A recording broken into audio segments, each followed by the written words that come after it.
Hello, everyone. Thank you so much for coming to us today to join us for our webcast. Glad to have everybody. My name is Dina Evans, and I am the Senior Manager of Global Events here at LookingGlass Cyber Solutions. I'm very excited about today's presentation.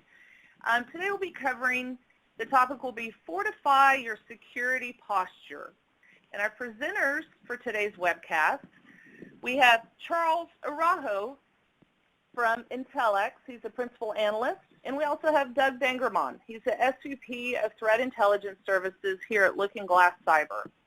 Just a couple quick housekeeping notes before we begin regarding the BrightTalk platform. Please make sure that you know that on your screen there's a chat feature where you should feel free to submit any questions that you may have for our presenters. We'll be addressing all of the questions at the very end of the presentation during the Q&A section.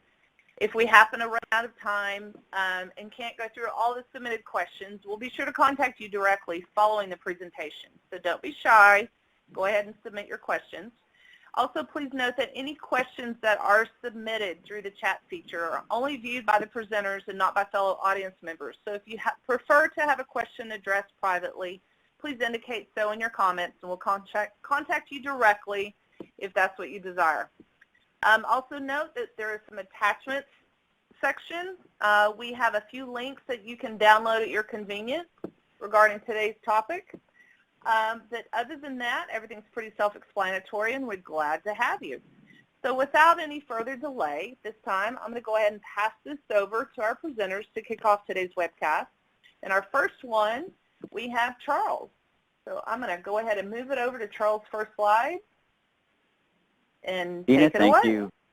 Thank you very much. It's a pleasure to be here with everybody and, of course, with the LookingGlass team and talking about I think a very important topic, something that frankly, I don't know that we're talking about enough right now, and that is the true nature of, what does it even mean to have a security posture?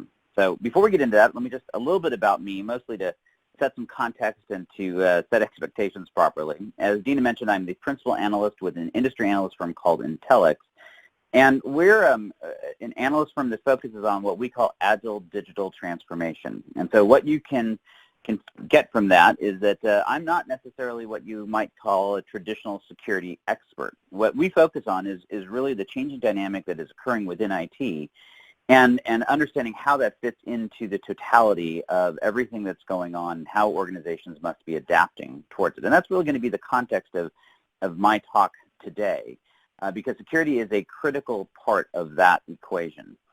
I'm also the founder of an organization called the Institute for Digital Transformation. I'm the author of a couple books, one called The Quantum Age of IT, Why Everything You Know About IT is About to Change. The other is called Ecosystem Advantage, and my third book is about to be published. It's all about performance-driven IT. And so you can kind of get that sense. But I think that the understanding how security fits into this bigger picture is critical. And I'm sure most of you are probably practitioners. And so understanding how we're putting all of these pieces together, I think, is one of the more important aspects that we have to deal with, because the nature of security, at least from my perspective, is changing dramatically within the enterprise.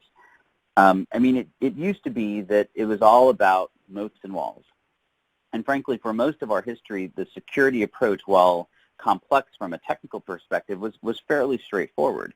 But today we're dealing with, I think, a much more challenging environment, and that the threat profiles are evolving rapidly. I mean, I guess there's good news to this, right? To a large extent, the enterprise has won, to a certain extent, the perimeter battle, right? I mean, a full frontal assault on a perimeter, on an enterprise's security perimeter, I know it still happens and still going there, and there's always the chance that, we've got a patch that didn't get applied or whatever, but for the most part, that's a fool's errand, right? Attacking the full frontal assault is just not the way. I mean, I always laugh at the movies when they show the hackers going in, because we all know that isn't really what security is looking like today, right? The true evolution of this is that it's coming from all directions, and we have to be addressing this much more holistically because it is, it is really the evolution of phishing and the social engineering that is now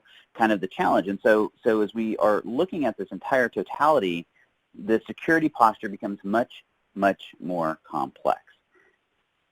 But there's another side to this, and that is that, I often will tease that you guys, meaning security professionals, have one of the most difficult jobs in the business of IT or within the enterprise, because it's almost all downside and no upside. And what I mean by that is that when things go wrong, when there is a breach, when there is an issue, there's plenty of blame to go around, and everyone is looking like, how could you let this happen? But there's very little upside of this recognition of how much work is really going into this. And the reality is that this is only getting more complex, and the stakes are only getting bigger, because it's not as easy as simply saying, well, we're going to secure everything. Because, the joke is that it's easy to be entirely secure. Just don't connect with anybody and don't let anything happen. But that doesn't actually serve the business goals, because from a business perspective, we need more interaction, not less, more connections, not fewer. We need the ability to interact more dynamically across a broader spectrum of those interactions than ever before. And in fact, it is the need for organizational agility, that ability to adapt and move rapidly in the marketplace, that is what drives competitive advantage. And so the trick with security is to find that balance point where you're secure enough that we don't end up in the headlines, but not so that the security posture, the apparatus, is not actually limiting the organization's ability to respond from a market perspective. And so that means that really security needs to be viewed much more holistically from the entire, from an entire perspective of where the potential impact is. And so that's why things like, looking at the kill chain is effective, because it helps understand the different aspects of this, but it also can be limiting, because we have to make sure that we're understanding this from that holistic perspective, and we're looking at it not only from the actual the mechanics of the attack, but planning for things like remediation, but assuming that there's going to be a breach, and then how do you respond most rapidly and most effectively after that. And then on the other side of that coin, how do you deal with identifying threats before they actually even occur and before they've impacted you? And that's really this idea of threat intelligence, and really where we're going to spend the rest of our time talking a little bit today. I think that threat intelligence is one of the most important and emerging areas when it comes to the security posture of enterprise organizations, because it effectively is the ability of taking the fight outside your own walls, so to speak. I love this slide, and I actually think you should, I'll go use it. It's a free license you can find on the internet, and use it, because I think it speaks perfectly for what the reality that's going on. Is that most people, certainly your board and your business executives, have no idea of the constant onslaught of an attack that is happening within any enterprise organization today. They don't see it, they don't know it, they don't understand it, and frankly, I think most people, even in IT, don't really comprehend the severity of the situation today.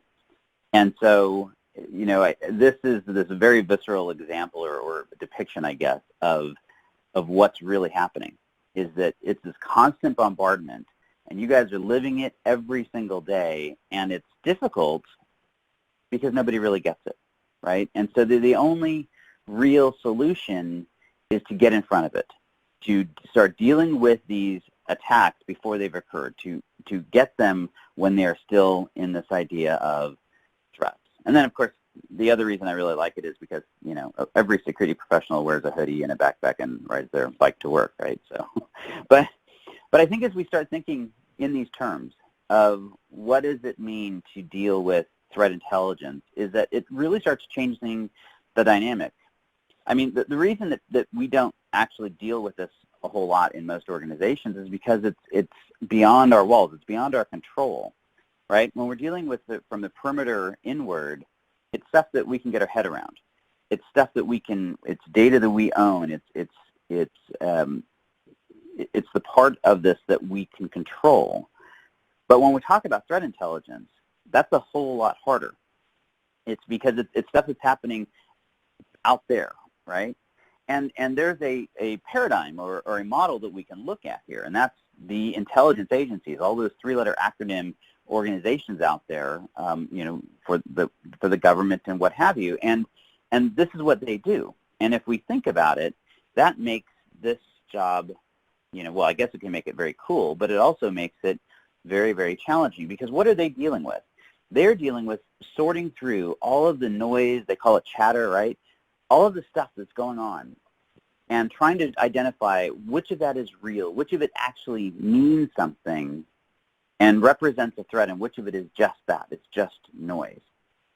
And now suddenly, I think that each and every one of you are in that same boat. You need to start thinking and acting in many ways along these same lines, because you have to be going through and sorting through all that noise and chatter that's out there and find out which of it actually represents a potential threat to you. And I think this is actually the reason that, this whole idea of threat intelligence, it's starting to pick up steam, because people are recognizing that they've got to do that, they've got to get ahead of it. But it's also not, or it's also, I think that there's a delay in how people are responding to this, and they're not jumping in because it's hard. There's a reason these intelligence agencies have these massive budgets and this massive apparatus to do this, because finding these threats in the sea of threats is incredibly difficult. And the key to making it work, the way that you actually do that, there's obviously from a technical perspective a bunch of different elements, but the key is context. And I think this is often missed, right? That it's this idea that it's all about the technical aspects of it. And clearly the technical aspects are critical and important, but the real key to identifying the threats that are meaningful to you are understanding them in the context of your business and what's important to your business. And so that's why these attempts to look at them from a purely abstracted basis don't actually work, because it's impossible to simply look at it from a raw technical perspective and be able to understand the severity of that threat. And if, again, going back to an intelligence agency and how they look at it, they're doing the exact same thing, right? They are applying context to understand, and that context is obviously from the perspective of the specific, whoever they're protecting, right, of understanding, what are they using the right words and terms, but it's also contextual from the standpoint of point in time. Right? Where are they going? Is there a relationship between the chatter they're hearing and a trip that's planned, et cetera, right? So the context is not only in a static sense, but it is in a visceral sense of understanding the fluid nature of the target and how they therefore can assess those threats. And so that context becomes critical. And here's the trick. That in order for that context to be relevant, in order for it to actually to be real, then you have to move beyond viewing this as a purely technical issue, and you have to integrate security into the operational fabric of the organization itself. Now, on the one hand, this is something we've been talking about, or certainly is something we've said for a very long time, right? But I think to a certain extent, and maybe this is a little bit of tough love, is that we haven't always actually believed it. Meaning that it's one thing to say that security needs to be everyone's job, and I'm a big believer doing the whole marketing campaigns of if you see something, say something, kind of that version of it for the corporate environment, and doing all the security awareness training. I'm a believer of all that, but I think that there's been this kind of cultural thing where it's like security, this is too complex for the average person to understand, and so we're going to have to, it's going to be what we do. And I think that's there's obviously a lot of validity to that, but it is about finally kind of transcending that and saying that security needs to be about more than just the security team and the security apparatus. It needs to be integrated and woven into the very fabric of way things operate. I'm on record as saying that I believe in the relatively near future, we're going to see security stop being an independent group and being merged much more closely into operations, certainly IT operations, and probably even more broadly than that, not because it doesn't remain a very critical skill and a critical discipline, but because the siloed mentality that continues to exist becomes the weak link in the chain. And so we have to create this integrated approach where security is simply, an aspect in which we are always looking at everything that's happening.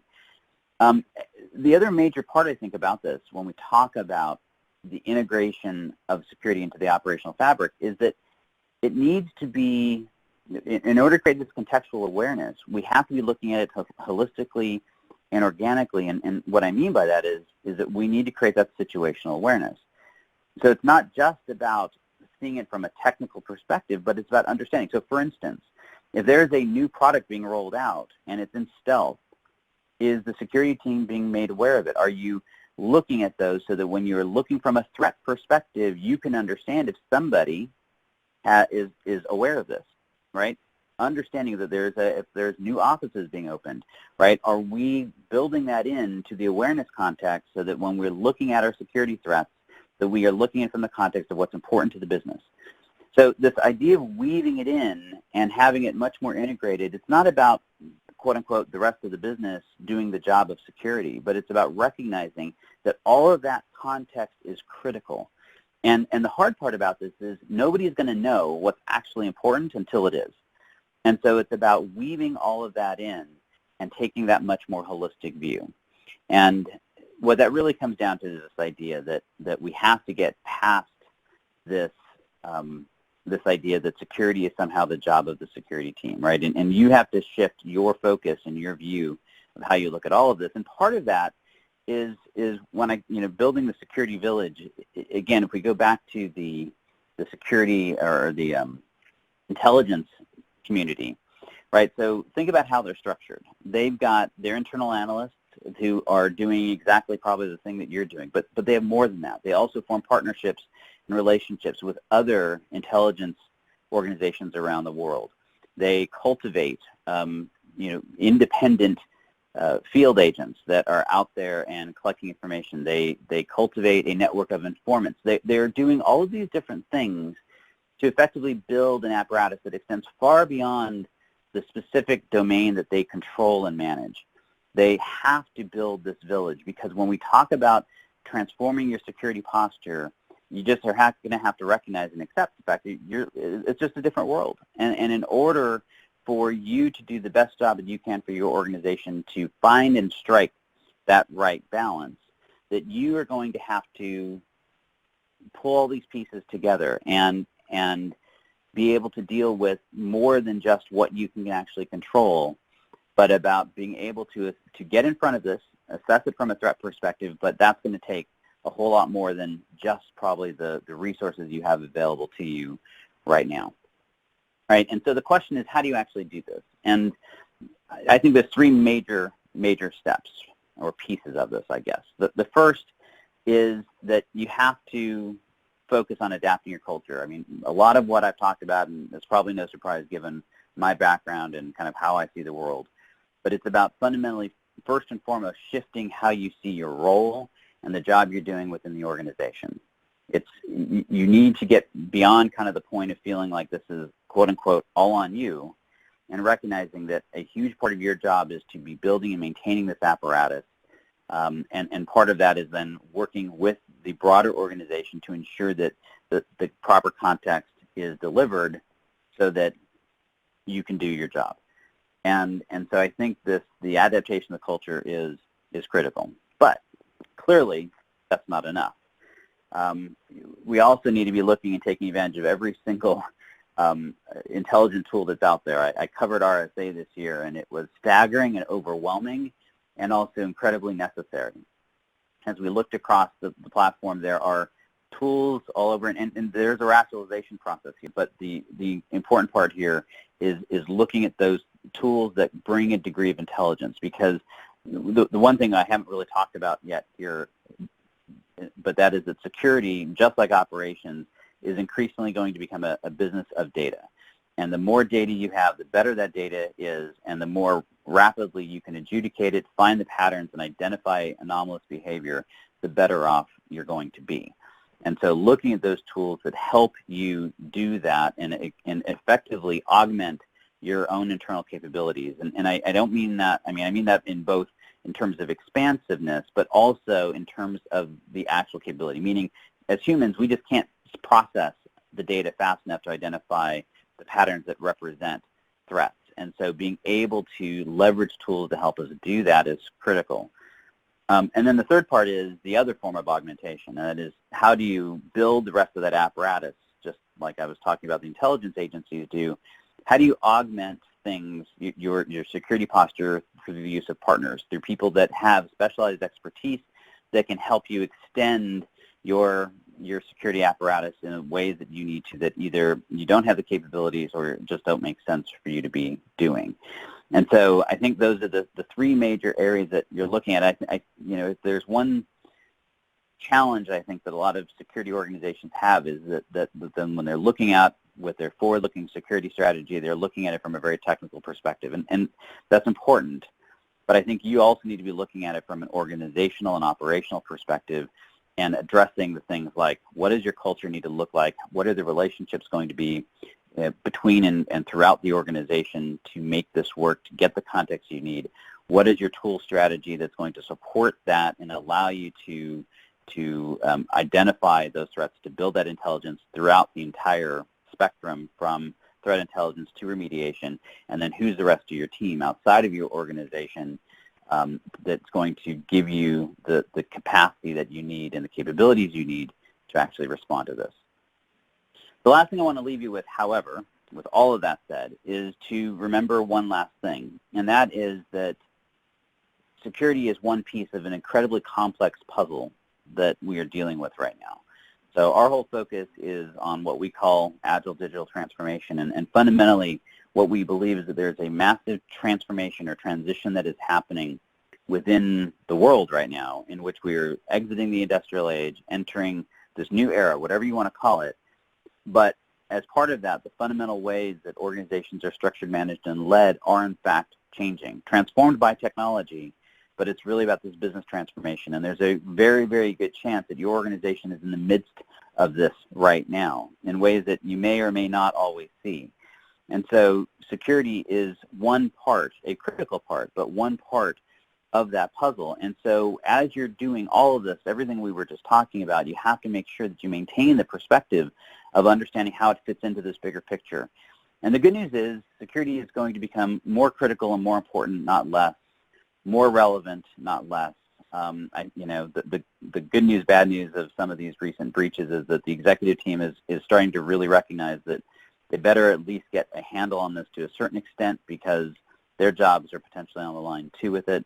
But it's about putting this in this bigger context, and the more you do that, the more traction you get politically, from a funding perspective certainly, and put all the pieces together. So with that, I know we're going to turn this over to Doug, who's going to go into a lot more detail specifically about what this looks like, and how do you actually turn some of this into reality and deal with threats on a more pragmatic basis. And we'll go from there, and then I guess we'll both stick around for questions afterwards. So with that, I will hand it over to you, Doug. Thanks, Charles. Great stuff and very interesting. I think when you cover a lot of this, obviously it raises a lot of questions, and one of the things that I do believe you're spot on about is that it is a very important piece. The threat intelligence side of it is still difficult to value for some corporations, and in some ways, a lot of ways, it's an evolving trade craft as well. So the combination of those two things makes it challenging, but threat intelligence as a whole is extremely valued to organizations, and I think everyone's starting to realize it, as is evidenced by the topic that we're talking about today. So talking about threat intelligence as a service, I'm going to go through that in a little bit more detail, but I thought it might be at least helpful for those of you who may not be familiar with, who LookingGlass is as a company, just so that you have a little bit of background on what we're doing. So just as a 360-degree view, today we have a product capability, threat intelligence platform, if you will, that manages intelligence, our intelligence, but also other intelligence providers, We have a customized workflow in that platform, and it allows for a single pane of visibility that enables you to manage all the different types of threat intelligence coming in and turn that into actionable events. So that's important because I'm actually using some of our own technologies in the delivery of threat intelligence as a service to some of our customers, and I'll explain a little bit more about that. The other thing that we have is we have appliances. It's probably not a really eloquent way to define it, but we have the ability to do threat mitigation within the network through some technologies that we're deploying. And it's turnkey, off-the-shelf tools to protect the assets. We can do it in an automated mitigation way, stopping things like DNS attacks, phishing, malware, malicious C2s, and more. But we do that either in conjunction with our threat intelligence platform, or in some cases we actually have a product called Scout Shield that we can put into the network and take some of our MRTI and directly feed it in.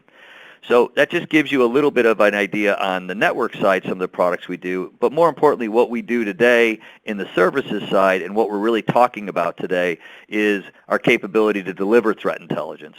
And I put that into a category of called data, and data to me is a lot of threat intelligence that isn't really defined yet purposely for a customer. In my mind, it becomes threat intelligence when we actually are applying it to the customer individually.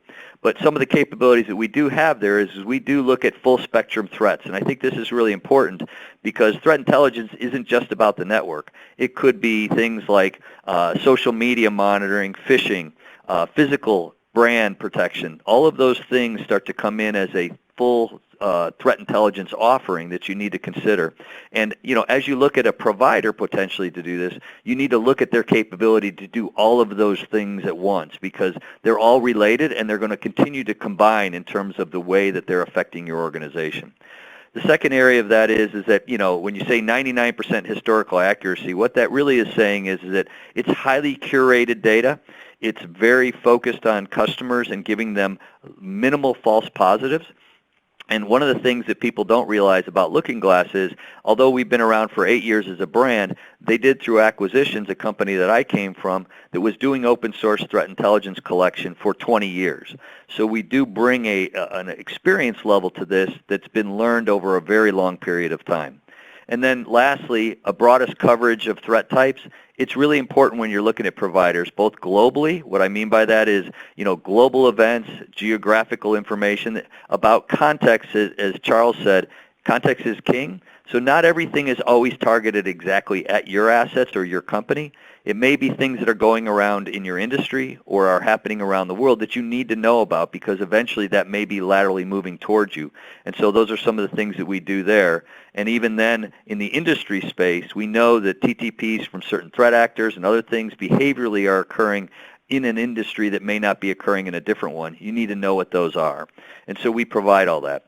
But I don't do it with technology alone. I also have an analyst support. We operate today a 7x24 fully staffed analyst team that is monitoring all of the open source and collecting and notifying that to customers in real time. So we're doing monitoring, alerting, incident management, research analysis, and investigations across all of threat intelligence. And that's a real important point too as you're looking at other providers who are going to augment your own capabilities. You want to make sure that you understand where their expertise is and what the full breadth or scope of capabilities they have. So I'll kind of move past that, and I hope you appreciate, and sorry for giving you a little bit of a commercial, but I thought it was important to at least understand where we're coming from. So with that, I wanted to take a second and talk about, well, what is threat intelligence as a service to make sure that we're at least on the same sort of baseline as we talk about some of the concepts. We can all debate what threat intelligence is. There's a lot of different definitions, and I'm not going to read these, but you can see, I took excerpts from the CIA, from the FBI, and even Gartner, and Gartner's is very verbose in some ways, but there's some common elements in there such as knowledge, foreknowledge, understanding things that you need to do to make more informed decisions, and then combining that sort of potpourri of different definitions with, as a service, what are we looking at? Well, in threat intelligence, we really don't have that as a defined market right now. It's not out there in a common way, but there are other services that are out there in a similar manner. Software as a service, platform as a service, infrastructure as a service, and there are some commonalities in those as well. And so when you really do combine these, what you're getting into is a definition of intelligence that has a few components. Identifying knowledge and foreknowledge of the world around us that includes existing or emerging threats to assets. And I think Charles said, being able to be predictive or lean forward is a very valuable thing that we're all striving to get to. It's not easy to do, however. And it includes context, indicators, implications, and various threats in order to do that properly. And probably the most important part of intelligence is to be able to provide information that's been analyzed and refined so that it's useful to policymakers in making decisions. Whether that's operational or planning, you have to take that threat intelligence and figure out a way to make it actionable with a decision. Otherwise, it's not valuable, and it's not really going to bring a value to the organization that you're supporting. And then all of this, when we talk about as a service, is really changing it from building it within your own walls to being able to have someone else own and host some of this capability and offer it back to you on an on-demand basis when and where you need it. So I'll talk a little bit more about that concept, but from the standpoint of what did we build? So over the last, although I said we've been doing this for 20 years, in the last 5 years we've really focused on how to operationally make this efficient. We've had a lot of analysts doing this work for years, but what we needed was more of a collection and tagging and a technology effort that was going to make it efficient, especially as we saw a massive increase in the volume of information and the sort of footprint that we had to go collect from and cover. So just to give you an idea, collection and tagging capability, it is all about the technology in this space. I think many times organizations, whether they go and outsource it, they buy a tool or something else that they think is going to solve that problem, and they find it's woefully inadequate to be able to do all the things they need. Or they try to build it in-house, and they're really overwhelmed by the amount of complexity and cost that's involved in doing that. So to give you an idea of that, I just wanted to share with you some of the data points from my own team's collection and tagging capability with our technologies. So today, I have 90 physical servers, actually more than 90 physical servers, supporting my infrastructure to do this, with over 400 virtual machines delivering on this, 90 plus back-end applications with over 73 different applications and tool sets that are being used by the teams.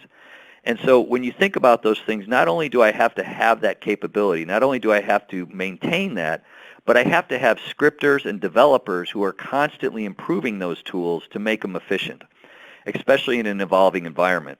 And then to tie that off, that requires me to have over 175 terabits of storage, and that is growing rapidly, by the way, and I have to have at least 4 different ISPs serving my needs. So when you put that type of profile together and you talk about, gee, I want to go out and be a collection and tagging organization, I want to do it in-house, you need to understand the scale and scope of what you're going to have to build. You need to understand how long it will take you to build this, and then maintaining it from a cost and a people perspective. And really, I would encourage you to do that as an exercise to make sure, if you embark down this road, that your senior management understands what you're signing up for. The alternative, as we'll get into, is using someone else's as a service type approach, which is something that we are adopting and looking at doing for customers in many ways.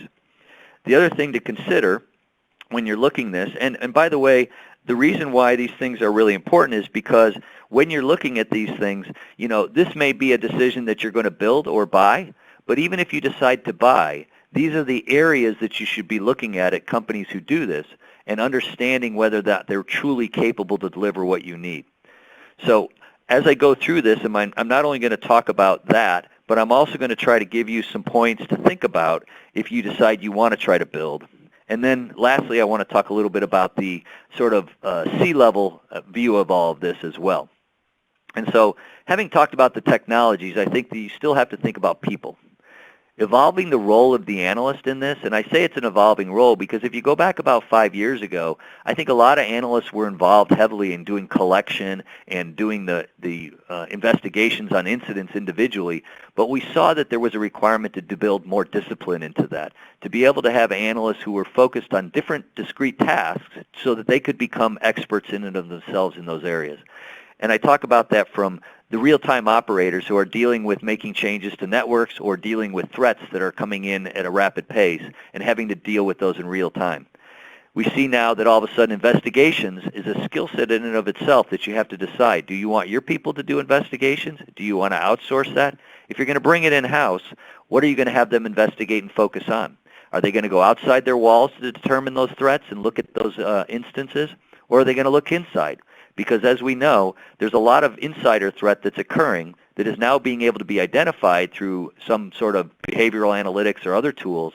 But even that, once it occurs, still requires an analyst to look at that behavioral analytics and say, what's happening here?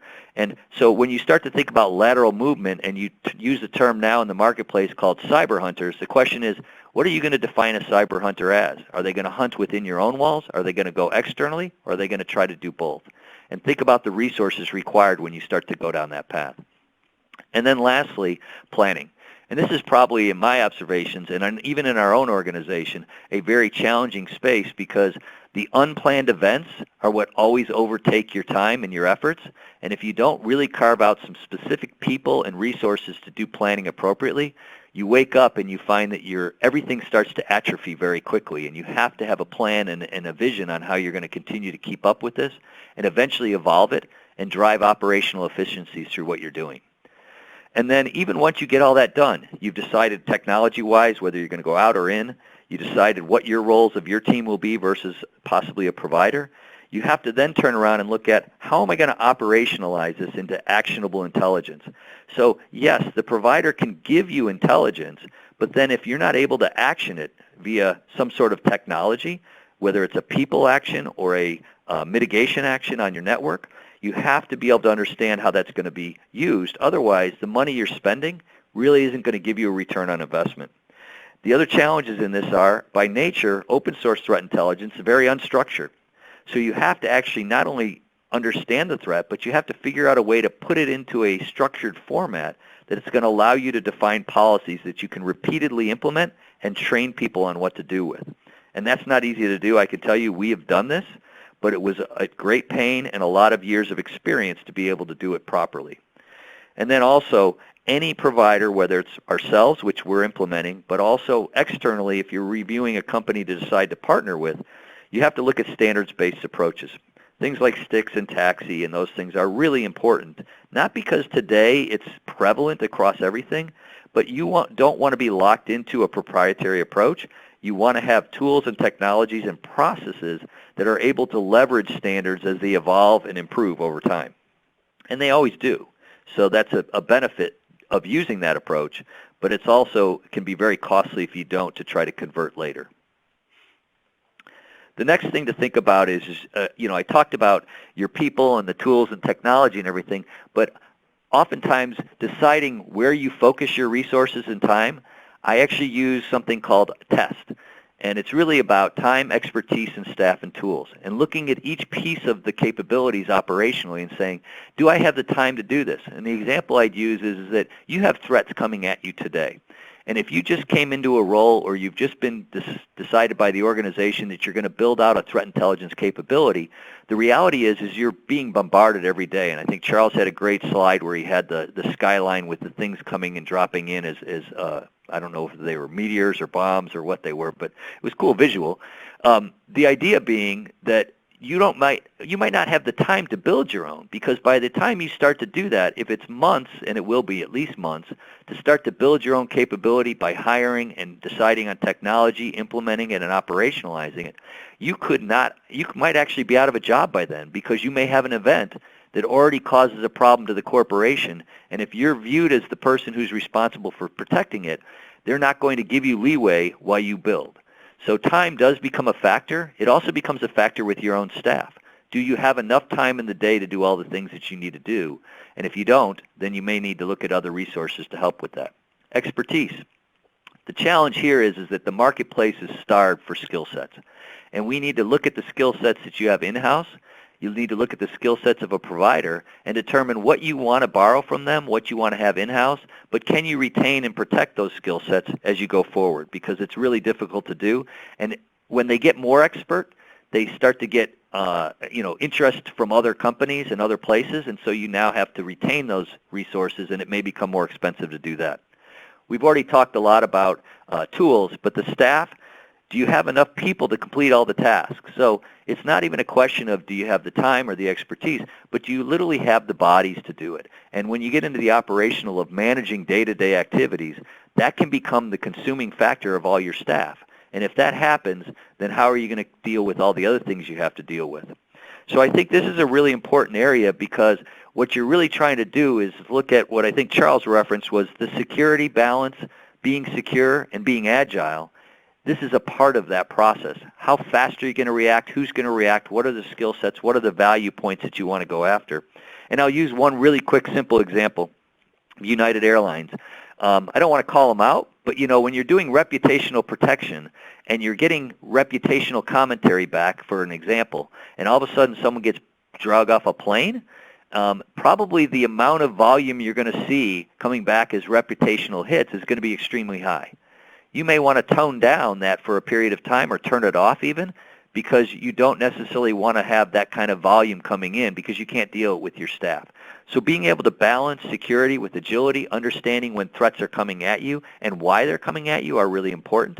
And all of these factors, your time, your expertise, your staff, and your tools are really important in that, evaluating that process and building a strategy. So once you've kind of done that, this clicker goes a little fast, but you get to the point of, we've talked about what it takes to create a capability, or if you decide you're not going to create it, what it would take to evaluate an external provider.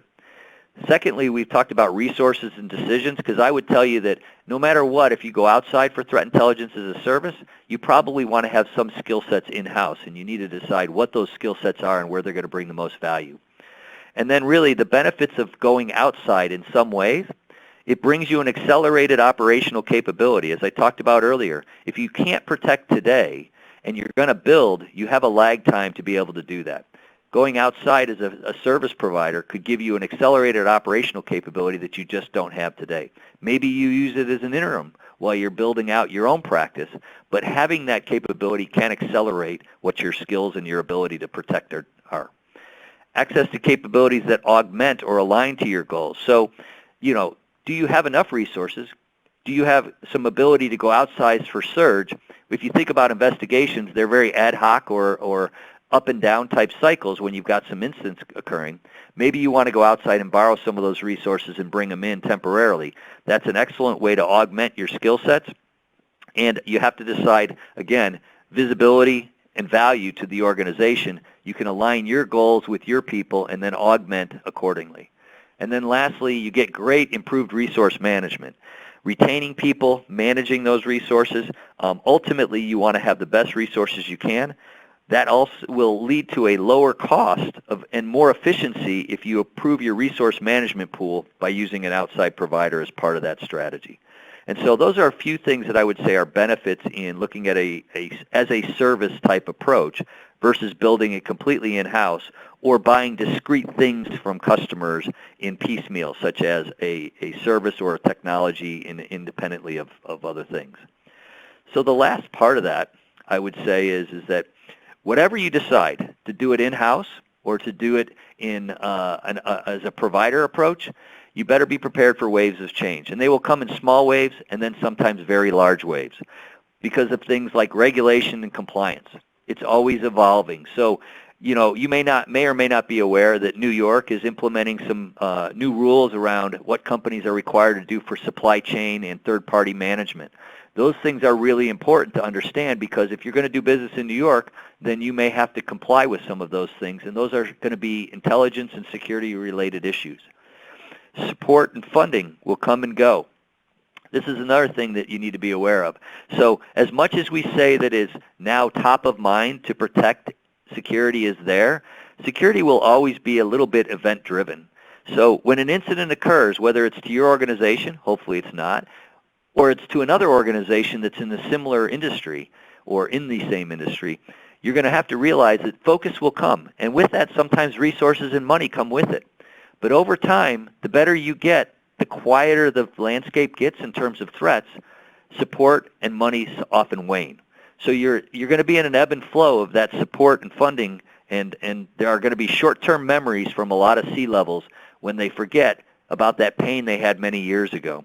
And so all of those things cause events to occur, focus and money comes up, and then as those things subside, it goes away a little bit. And unfortunately, security can be often looked at as a taxation to be avoided by executives, And so what I would tell you is it's not only good enough to have operational success, to be good at what you do, to have analysts who are efficient, to be operationally perfect, you have to continue to keep the security at top of mind. I think Charles mentioned it, integrating security into the operational or business. I think he used operational fabric.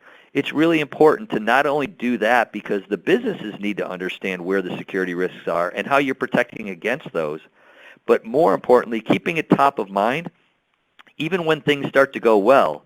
People remember statistics, they remember data points and key performance indicators that you should put in place so that you're always top of mind on executives, that you're bringing value to the business by protecting the assets that are keeping them successful. And so I share that with you as we all know that, but it's really important to spend some time looking at how do you report up the food chain, the things that you're doing well, and the activities that you're actually doing so that you can tell the executives that not only are things going well, but here's the amount of effort and all of the people that are making sure that it stays that way. Because we all know that sooner or later an event is going to occur, and when you have that kind of data on a regular basis, it doesn't feel like you're trying to justify what you've been doing as the event occurs. It feels more like you've been doing the right things before the event and you'll continue to do the right things after, and that you've mitigated that event to the best possible outcome. And so I kind of ran through all that very quickly. Hopefully you found some value in looking at that from a provider's perspective in terms of how we built and how we manage our delivery, but also in a way to potentially evaluate if you're going to do it in-house or out-of-house. And with that, I guess I'll close out and just say thank you for taking your time to come and hear some of our discussions. And I think, Dina, we're going to open it up for any questions. Yeah, we sure are. Doug, there's a few that have come through. So let me just start here at the first one that came in, and I'll let you guys hash it out and see who wants to address these. Let's see. The first one says, what should I be looking for when evaluating vendors who are going to provide a security as a service? Are there any red flags to be aware of? So I'll start out, Charles, and then I'll hopefully if you have any thoughts on it. But I think that's a great question because that's kind of what I was walking through a little bit in terms of the piece parts that I think you should be comparing. So taking statements at face value isn't going to be a very good policy. You need to look underneath the hood at some of the pieces of that provider's capability. So looking at the technologies and asking hard questions. How do they know those data sets are coming in? How do they know that they're actually finding things? Because not always are you going to find something, but you need to know with confidence that they're actually able to collect and they're able to notify you of the collection activity, the sources, and all the things they're looking for. So I would make a real detailed analysis on the technology and how they're operationally doing things. And then the second part of that is they should have some level of combination of analyst skill sets and technology, because there are companies that are starting to approach it from a technology-only standpoint, and although there are concepts there that I think are very encouraging, and cost-wise that might be very attractive, but the reality of it is there's still a ton of sentiment and things that are not easily discerned through technology and analytics that humans are always going to be able to do better and more efficiently in some ways. And so I think you need to balance a combination of those two. So I would say very quickly that it's technology and making sure that it's robust and collecting across a wide spectrum, and then the analyst teams that are able to deliver on that in combination with the technology. And so, Charles, I jumped in there really quick. Do you have any thoughts? Yeah, no, so first of all, I think you covered it here, and you covered it a little bit in your presentation as well. And I'm going to add, kind of the way I look at the world, it's always the 50,000-foot view. And I think those, we'll call those the functional specs, are kind of the stuff you're talking about. I think those are critical.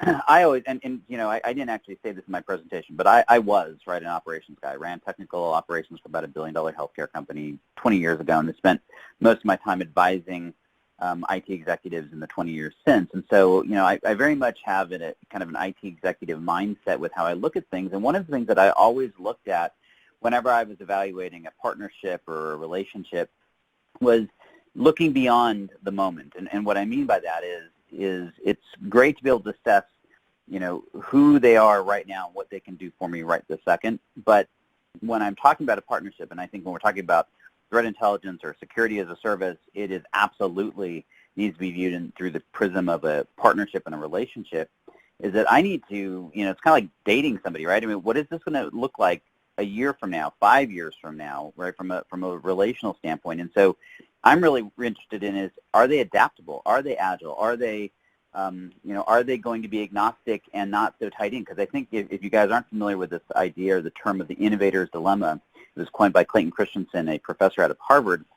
in a book like almost 20 years ago now. It's this idea that organizations get stuck, right? You get invested in, this is who we are, this is what we do, and therefore you can't innovate beyond that. And so, the security field is moving so fast that it's not only about adapting to emerging threat profiles, but also adapting to emerging technologies. And I think that when I'm evaluating it, I'd be looking at, is this an organization that shows through their history that they've been adaptable, that they haven't been, this is our hammer, so therefore everything looks like a nail, right? And taking that approach, because I think that says that this is then a partner that I can grow with and will be able to be there as things continue to evolve.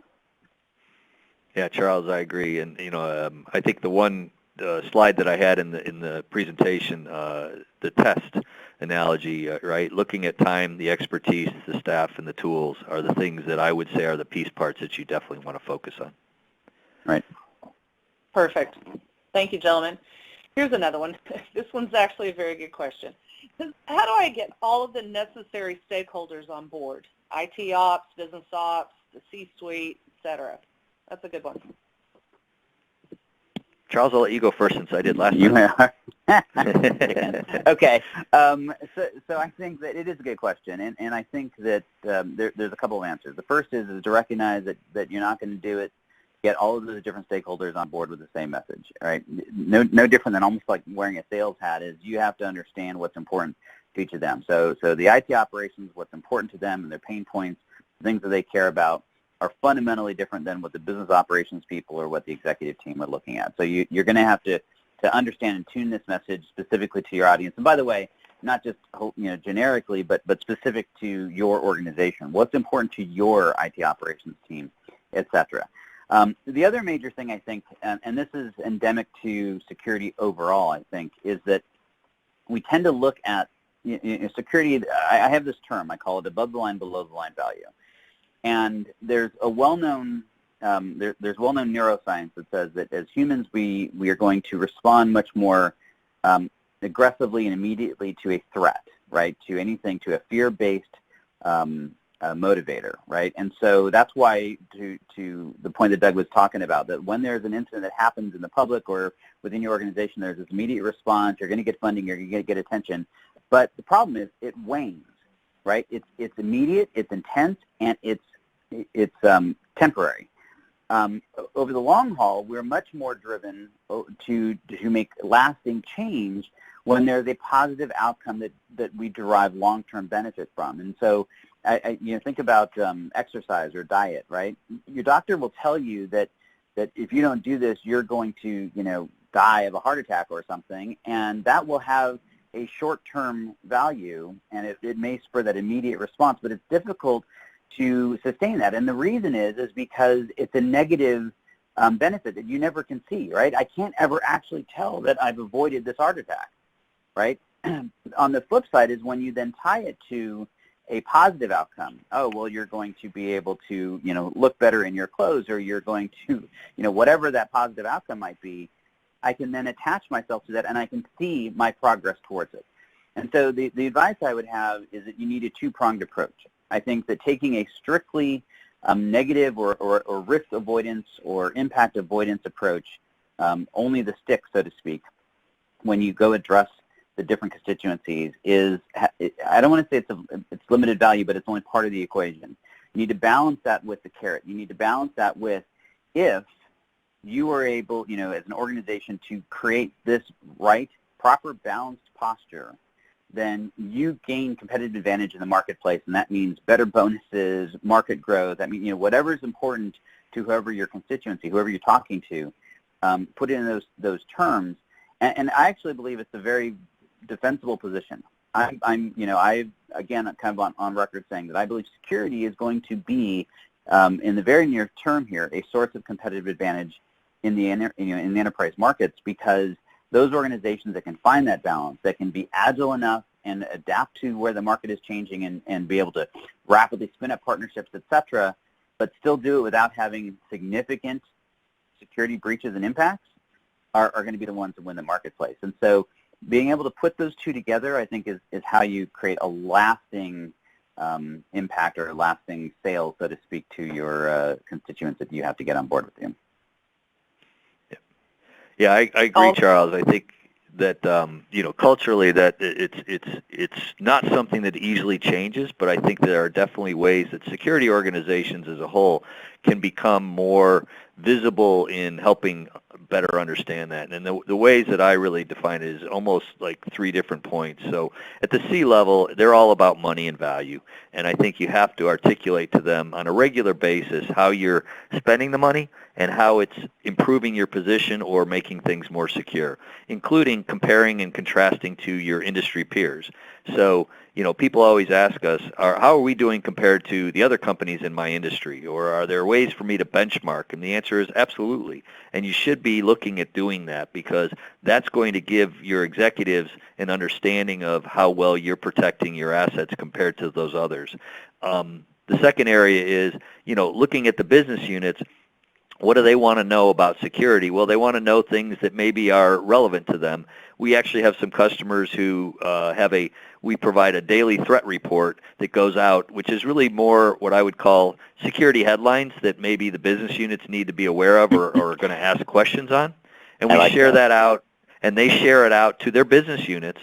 Even though they're not security experts, they want to know some things. There's always a common question of, hey, I heard about this latest breach, or this bad threat occurrence occurred, or someone just got shot, which is a physical security concern in a workplace violence issue. You want to send out some awareness of that on a regular basis, and that's a very effective tool that I've seen a lot of companies use at the business unit level to bring some value and keep awareness top of mind. And then the last thing is, the positive reinforcement that Charles was saying. Share successes. So when you successfully block a phishing campaign, or you know that you're not vulnerable to something that has become a public problem for other companies, find ways to promote that and say, hey, here's a great story of how some of our employees helped us catch a phishing campaign that was targeting us, and we shut it down, and we basically were not exposed, right? Or if there's a business email compromise where someone was trying to be socially engineered, and because of the awareness of the team, you all were able to predict that and block it. That's a success story that people start to realize that, I can have an impact and I can be involved in this, and there's positive outcome for me personally in that as well. So I'd say those 3 areas of reports and KPIs for the executives, some daily awareness to the business units, and then some positive reinforcement with success stories that not just are about security wins, but people from the organization who are involved in those wins and pulling them in some manner. Perfect. Any other questions? Yeah. Well, there's a couple more that have come in, but we are very tight on time. I think we'll probably have to address these after the fact. There is one, someone did ask if the slides from today's presentation will be made available, and the answer to that is yes. We will be sending those out after today's webcast with a thank you email, so look for that. There'll be a copy of today's slides, as well as a link to download the presentation on demand. So if you happen to join us late, or if you'd like to share this with your colleagues, that will be made available. And these other questions that just came in, we'll go ahead and do these, answer these offline after the webcast. So in closing, I just want to say thank you to both of you, Charles and Doug. Very, very insightful comments. I appreciate you guys being here on today's presentation. And I also want to say thank you to everyone that had joined us for today's live webcast from LookingGlass. And like I mentioned, we will send out a link to the recording. And also the attachments will also be made available via the follow-up email. And then also on this final slide, there's just some ways to get in touch with LookingGlass if you have any additional comments. There's our website. There's also our social media. Feel free to reach out to us if you would like either more questions answered or more in-depth look at the services. But again, thank you so much, Doug and Charles. We appreciate it. Anything else in closing before we sign off? No, I just want to say thanks. Enjoyed it. Yep. It was great. Thank you. All right. Thanks, Charles. Thanks, Doug. And thanks, everyone else. Have a wonderful day. Bye-bye, everyone. Thanks, Take care. everybody.